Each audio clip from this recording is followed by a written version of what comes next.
Cuba Mitchell এখন জাতীয় ডিউটিতে। বাংলাদেশ অনূর্ধ্ব-23 দল কাল রাতে চলে যাবে ভিয়েতনামে এএফসি বাছাই পর্বে অংশ নিতে।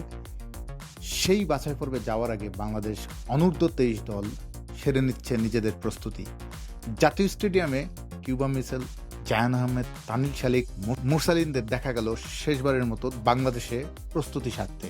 এরপরে তারা বাকি প্রস্তুতি নেবে ভিয়েতনামে গিয়ে। এএফসি বাছাই পর্বের বাংলাদেশের প্রথম ম্যাচে পাওয়া যাচ্ছে না ফাহমিদুলকে। ক্লাবের জটিলতা এবং সেখান থেকে আসতে দেরি হয়। প্রথম ম্যাচে ফাহমিদুলকে বাংলাদেশ পাবে না বলেই জানা গেছে। ফাহমিদুল না থাকলেও দলের শক্তিমত্তা নিয়ে কোনো সংশয় নেই মোরসালিনের।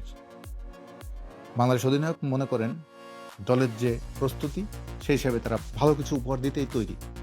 কিউবা, জায়ান, তানিল কেমন খেলেন, বাংলাদেশ আন্ডার-23 দল কেমন ম্যাচ উপহার দেয়, সেটি এখন দেখার অপেক্ষা।